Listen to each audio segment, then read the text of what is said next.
back in the Middle Ages that the West started its colonial regimes, then the genocide of the peoples of America, the plundering of India, of Africa, the wars against China, the Opium Wars.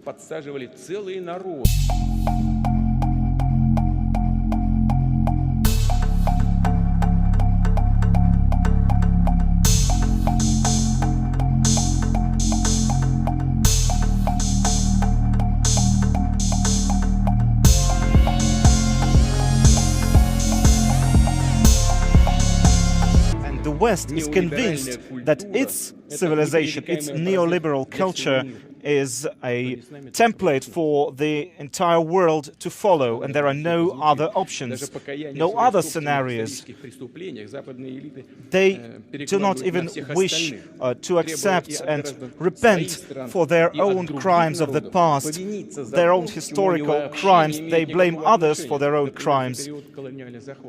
Take, for example, the period of colonial domination.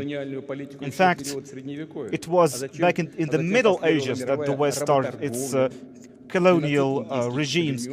Then the genocide of the peoples of America, the plundering of India, of Africa, the wars against China, the Opium Wars.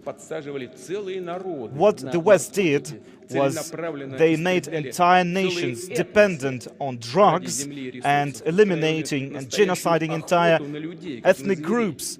They hunt people like animals.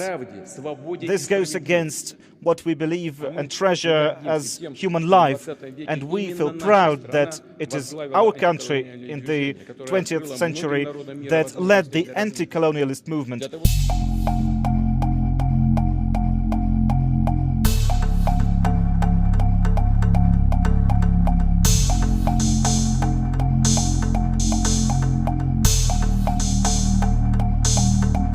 India is deeply disturbed by the recent turn of developments in Ukraine. We've always advocated that no solution can ever be arrived at the cost of human lives. We urge that all efforts are made by concerned sides for the immediate cessation of violence and hostilities. Dialogue is the only answer to settling differences and disputes, however daunting that may appear at this moment. The path to peace requires us to keep all channels of diplomacy open.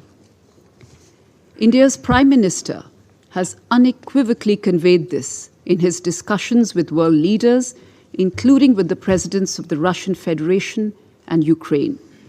So has our External Affairs Minister in his recent engagements at the General Assembly last week.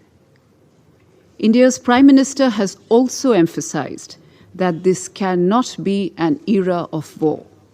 We therefore sincerely hope for an early resumption of peace talks to bring about an immediate ceasefire and resolution of the conflict. India's position has been clear and consistent from the very beginning of this conflict.